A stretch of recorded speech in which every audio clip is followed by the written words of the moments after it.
अस्सलाम वालेकुम।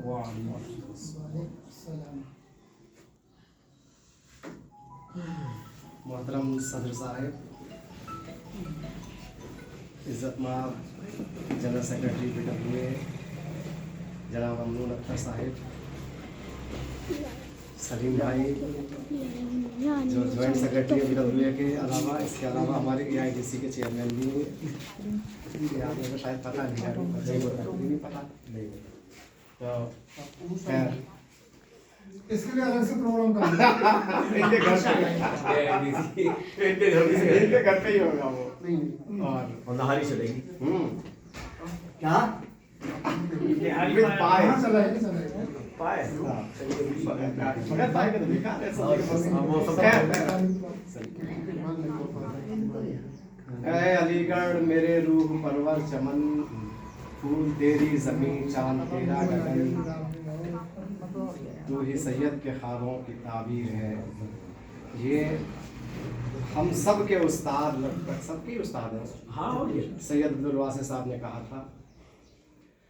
अच्छा, चूंकि रॉबर्ट लुईस ब्रेल की बात हो रही है और ये क्या ज़रूरत है, तो मैं सोचता हूँ कि देखिए लुई ब्रेल को तो हम सब बहुत लोग नेशनल इंटरनेशनल लेवल पे याद कर रहे हैं अलग अलग जगहों के ऊपर, लेकिन मेरी अपनी जिम्मेदारी ये है कि हम कम से कम उनका भी कर्ज अदा करें जो जिन्होंने हम लोग की ज़िंदगी में कंट्रीब्यूशन किया। तो अगर हम इस ज़िंदगी में कभी सोचते हैं तो जाहिर बात है हमें याद आती है बहुत सी चीज़ें।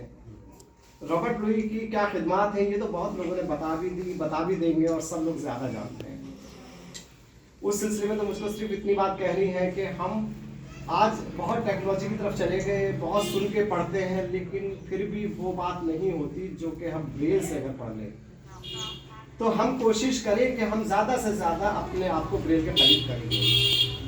एक बात, दूसरी बात ये कि अगर हम कहीं आगे हैं, किसी जगह पे जॉब कर रहे हैं या कोर्ट रूम में हैं या कहीं भी हैं, तो आपको अंदाज़ा नहीं होता कि जब आप ब्रेल का इस्तेमाल करते हैं कि दूसरे के ऊपर कितना असर पड़ता है इसका। मैंने अक्सर तौर पे मेरी बात भी हुई है रुंडा साहब से, तो वो बताते हैं कि बड़ा इंस्पायर होता है जज जिस वक्त वो ब्रेल को यूज़ करते हैं और अपने आर्गुमेंट पेश करते हैं। अगर वो चाहे तो सही, तो उन्हें शायद ब्रेल की भी जरूरत ना पड़े, एक्सपीरियंस हो गया है अच्छा खासा, बहुत अच्छा है। लेकिन नहीं, क्योंकि बोलने में वो पावर नहीं मिलती, जो वो इंस्पिरेशन भी नहीं मिलता दूसरे को, और वो असर भी नहीं पड़ता जितना उनका ब्रेल से असर पड़ता है। तो हम सब लोग कोशिश करेंगे इंशाल्लाह, उम्मीद भी है कि आप लोग सब ठीक है टेक्नोलॉजी का यूज़ करें लेकिन ब्रेल को ना छोड़ें। ये तो हमारा जिस अभी शहबाज ने जो कहा था कि ब्यूटी है, बिल्कुल सही बात है। इसके बगैर बड़े हमारी ज़िंदगी में कुछ भी नहीं है। अब मैं अपनी कड़ी को जोड़ता हूँ कि हम कुछ इस बहाने से, चूँकि ये याद करने का दिन है और अल्लाह पाक उसकी रूह को सुकून दे लुई ब्रेल की और अजाब में तखफीफ करे, और हम ऐसे लोगों को भी याद कर ले। मैंने कहा था तो उसमें जो अगर हम गौर करते हैं तो साहबजादा आफ्ताब अहमद साहब सबसे ऊपर आते हैं, इसलिए कि सर सैयद साहब को सभी जानते हैं लेकिन साहबजादा को हमने भुला दिया है। देखिए साहबजादा हमारे लिए वही हैसियत रखते हैं जो सर सैयद साहब दूसरे लोगों के लिए, इसलिए कि सर सैयद साहब ने यूनिवर्सिटी बना दी, एक राह हमवार कर दी, लेकिन अलग अलग किस्म के जो फूल और जो माला जब भी बनती है जब अलग अलग किस्म के फूल गूंथे जाते हैं उसमें, तो ये जो अलग अलग किस्म के फूल, किसी ने लड़कियों की तालीम का इंतजाम किया, किसी ने ऐसे, फिर साहबजादा के ख्याल में आया कि ऐसे बच्चे भी तालीम पाने चाहिए जो माजूर है, वो भी आग से। मुंशी प्रेमचंद ने अपने नॉवेल में लिखा है कि इंसान को दो चीजें उसके जन्म से मिल जाती हैं, एक मांगने के लिए भीख और दूसरा जो काम, वो नाम उसका सूरदास और काम उसका भीख मांगना। तो आप अंदाजा करिए, चूंकि ये उस वक्त की सोसाइटी को रिफ्लेक्ट कर रहा है और आज भी कोई बहुत बड़ा चेंज नहीं आ गया सोसाइटी में, चूंकि ये हम तक तो है, ठीक है हमने कुछ भी हासिल कर लिया हो, हम तक बहुत बड़ा अचीवमेंट है, लेकिन हमारे सामने बहुत सारी प्रॉब्लम है जिनसे हमें ओवरकम भी करना है। हमको इसके लिए तैयार भी रहना है, अपने जहन को भी बनाना है, और हम कहीं भी जाएं अगर कोई हम जैसा बंदा मिले तो ज़रूर उसकी मदद करें। आप ये बहुत ख्याल रखें। और दूसरी बात ये, फिर इसमें जब साहबजादा को हम याद कर चुके हैं अगर, तो जाहिर बात है चूंकि उन्होंने स्कूल बना दिया था, उसके बाद मास्टर सईद साहब जिन्होंने इसको सींचा, अपनी पता नहीं कितनी मेहनत करी होगी, उस वक्त कोई ग्रांट नहीं थी, कोई पैसा नहीं था, लेकिन उन्होंने ब्लाइंड लड़कों को लेकर रखा और इस जमीन को भी बचाया लोगों से। फिर उसके बाद एक वक्त आया कि यूनिवर्सिटी ने इसको ले लिया बेगम खुर्शीद लखा साहब की मेहरबानी से, मोहम्मद मुर्जा साहब की मेहरबानी से। फिर हमारे यहाँ उस्ताद अपॉइंट हुए साहब, इश्तियाक साहब प्रिंसिपल बने, उन्होंने कितना ज़बरदस्त हम लोग को डिसिप्लिन दिया था, कितना ज़बरदस्त हमारे साथ मेहनतें करी थी। और उनका सबसे बड़ा कंट्रीब्यूशन मेरे ख्याल से ये था कि उन्होंने किसी भी उम्र का बच्चा लड़का उनके पास अगर आ गया तो उसको कभी वापस नहीं किया, जिसकी वजह से आज कई सारे लोग मुख्तलिफ मकामात पे अपनी अपनी जॉब्स को अंजाम दे रहे हैं। वरना 100% उनको जो है क्या करना था, कहीं हाफिज होकर कुरान पढ़ा लेते या कुछ भी कर लेते। लेकिन आज जो उनकी सलाहियत जो अल्लाह पाक ने उनके अंदर छुपा के रखी हुई थी वो उजागर ना हो पाती। फिर हम सैयद अब्दुल वासी साहब को भी याद करते हैं, नसरुल्लाह खान साहब को भी याद कर सकते हैं। कई सारे असातिज़ा हैं हमारे जिनको हम याद करना चाहिए हमें, हमारे ख्याल से। और अगर हम अपने बड़ों को याद रखेंगे तो ज़रूर है कि हमारी जनरेशन आने वाली हम लोगों को भी शायद याद रख ले। तो ये एक चेन है, इसका अगर हम ख्याल नहीं रखेंगे, ये उसूल है, अल्लाह पाक का भी उसूल है, बदला ज़रूर करता है। अगर हम किसी को गालियाँ बकेंगे तो तय बात है कि दूसरा भी हमको आने वाली जो जनरेशन है वो हमको फूल नहीं बरसाएगी हमारे ऊपर।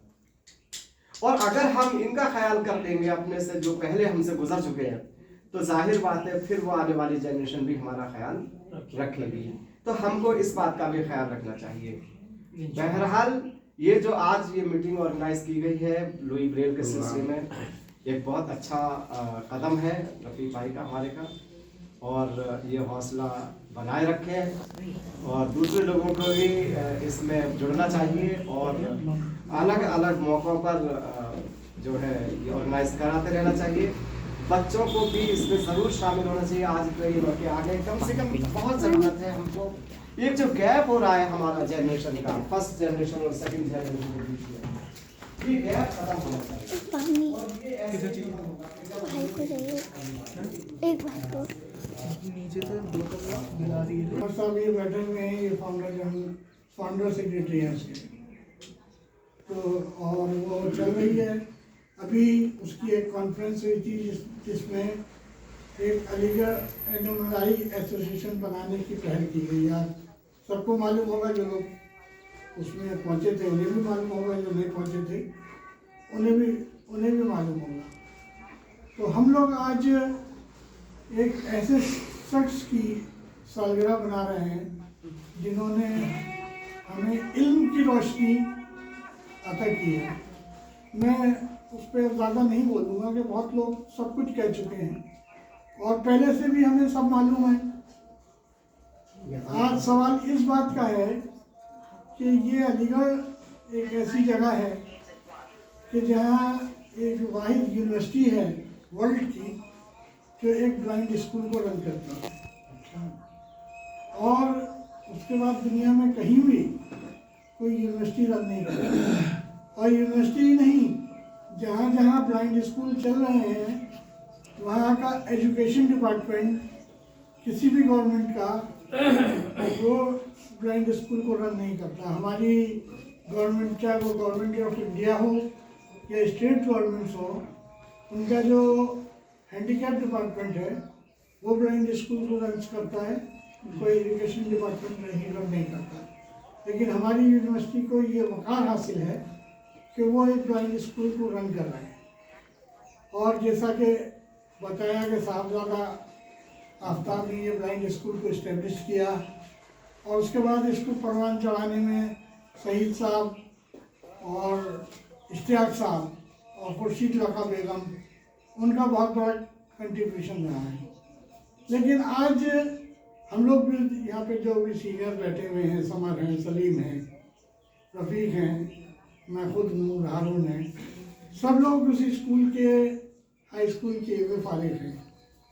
लेकिन आज हम लोग ये देख रहे हैं कि जो स्कूल की कंडीशन है वो बहुत बुरी है। हमारे ज़माने में ये स्कूल हिंदुस्तान का नंबर 1 स्कूल कहलाया करता था एजुकेशन के मामले में। और हम लोग जहाँ भी जाते थे वहाँ बड़े उससे पूछा जाता था कि अलीगढ़ ब्लाइंड स्कूल के बच्चे आए। लेकिन आज यहाँ की कंडीशन ये है कि जो स्कूल ऐसे चला करते थे कि जिसको आप एक यतीम खाना कह लें या कुछ कह लें, आज उनकी कंडीशन हमारे स्कूल से बहुत ज़्यादा बेहतर है।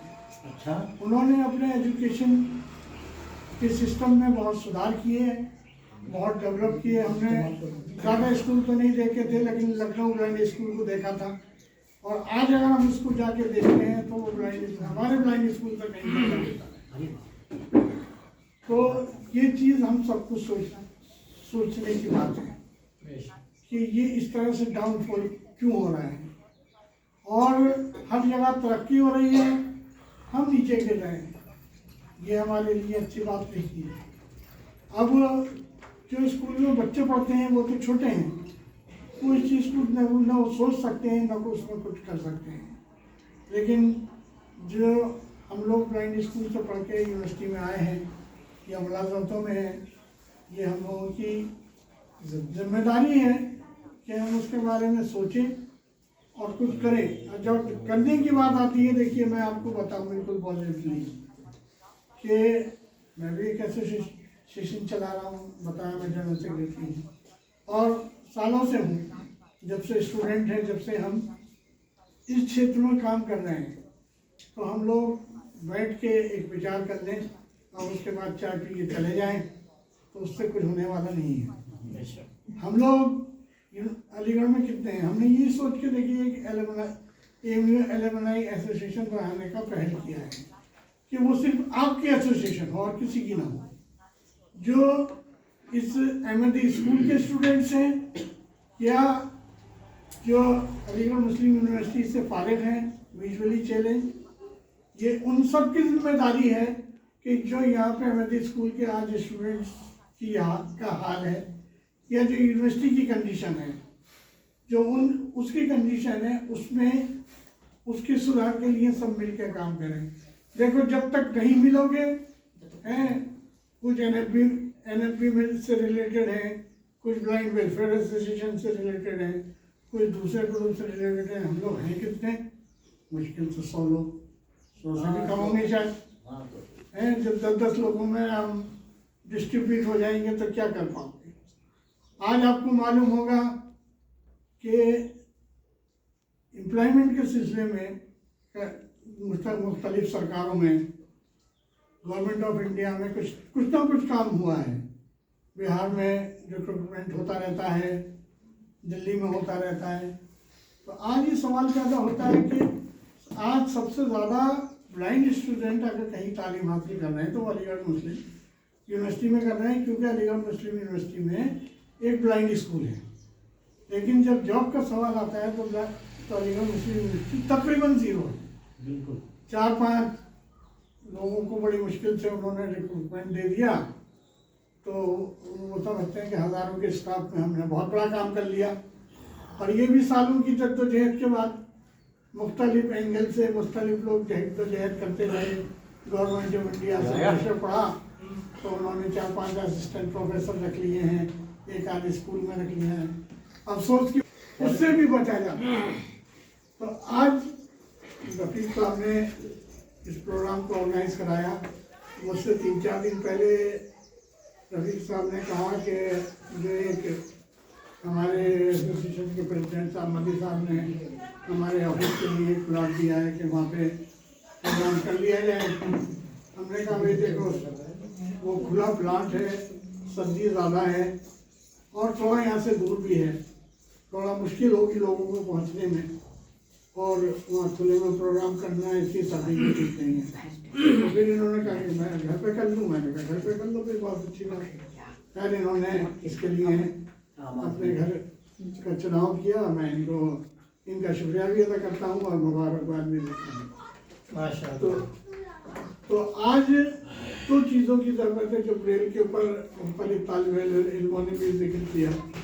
जो ब्लाइंड स्कूल में कंडीशन है, जो यूनिवर्सिटी में कंडीशन है सबसे बड़ी ब्लाइंड स्कूल में कि कम से कम हम हाई स्कूल करके जब आते थे तो हमारी ब्रेल मुकम्मल होती थी और यूनिवर्सिटी में ब्रेल से पढ़ने के बहुत ज़्यादा वसाइल नहीं थे, लेकिन फिर भी क्योंकि हम जानते थे, हमारे पास छोटे मोटे रिसोर्सेज थे, उसके ज़रिए हम ब्रेल की मदद से ही पढ़ाई करते थे, टेप रिकॉर्डर की भी मदद लेते थे। ये बात सही है कि आज टेक्नोलॉजी डेवलप हो चुकी है, मोबाइल से हम पढ़ सकते हैं, कंप्यूटर से पढ़ सकते हैं, लेकिन इसके बावजूद ब्रेल हमारी मास्टर है। कि आप मान लीजिए कि अगर आपके पास ब्रेल नहीं है तो आप हायर एजुकेशन में या हायर तालीम हासिल नहीं कर सकते पॉजिटिवली तौर पर, ब्रेल जब तक नहीं जाने। क्योंकि ये बात ये ब्लाइंड के सिलसिले में लोग कहें कि आज कंप्यूटर से पढ़ाई कर रहे हैं या मोबाइल से पढ़ाई कर रहे हैं, नॉर्मल लोग भी तो कर रहे हैं, तो नॉर्मल लोग प्रिंट से पढ़ना बंद कर दें है। और ये बात मैं वाइस चांसलर दो वाइस चांसलर से कह चुका हूँ और रजिस्ट्रार से भी कह चुका हूँ कि आपके पास कंप्यूटर है और सारी टेक्नोलॉजी की चीज़ें हैं, तो उसके बावजूद आप प्रिंट का सहारा लेते हैं नहीं लेते हैं। प्रिंट आपके लिए मास्टर है नहीं है। क्या लाइब्रेरी से किताबें ख़त्म कर दी गई हैं? जब औरों के लिए किताबें मौजूद हैं तो विजुअली चैलेंज की ब्रेल को क्यों ख़त्म करने की कोशिश की जा रही है? उसके लिए ख़त्म करें। हमको ये अब एम्प्लॉयमेंट के लिए तहरीक चलानी है, तालीम के लिए तहरीक चलानी है, लेकिन उस सबसे बेहतर है कि पहली तहरीक हमको इस ब्रेल को, लुई ब्रेल का अगर हम आज बना रहे हैं तो सबसे अच्छी उनकी खराज तहरीन ये है कि जिसको इन्होंने इतनी मेहनत करके और हमको एक तालीम की रोशनी अता की, एक चीज़ दी, उसको जिंदा रखना है हमको। और अलीगढ़ में, मैं सिर्फ अलीगढ़ की बात करूँगा, अभी हिंदुस्तान हमारे लिए बहुत दूर है, कि अलीगढ़ से उर्दू ब्रेल ईजाद की गई, अभी समर साहब ने बताया है, और जहाँ से ईजाद की गई आज वहाँ पे उर्दू की किताबें मौजूद नहीं हैं। आज वहाँ के 90% टीचर्स को ब्रेल नहीं आती, तो बच्चों को ब्रेल क्या सिखाएंगे? और जो बच्चे अब यूनिवर्सिटी में आएंगे, आप सोचिए, तो जब उनको ब्रेल नहीं आती होगी तो वो कैसे तालीम हासिल करेंगे? तो अगर उनको कुछ रोशनी अता करनी है, या जो भी हमारे ऐसे लोग हैं कि जिनको ब्रेल नहीं आती, अभी एक साहब कश्मीर के कह रहे थे कि मैं भी ब्रेल सीखना चाहता हूँ और मैंने ब्रेल नहीं सीखी, इसलिए नहीं सीखी कि किसी ऐसे स्कूल में नहीं थे। तो आज सबसे पहले देखिए, मुस्लिम यूनिवर्सिटी में जद्दोजहद काफ़ी चीज़ों पे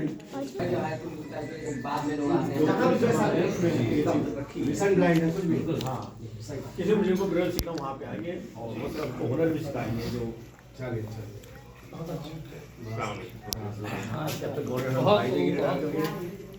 अब इसके बाद हाफिज साहब की तरफ मेरा रुख होता है। एक अशार के साथ मैं दावत सुपन पेश कर रहा हूँ। हम सब के बड़े हैं और हमारे मामूजान भी हैं, तो इस अशार के साथ मैं इनका इस्तकबाल करके आपकी समातों के हवाले करना चाहता हूँ। गर्ज छुपा है एहतराम के पीछे, ज़रूर कोई मकसद है सलाम के पीछे।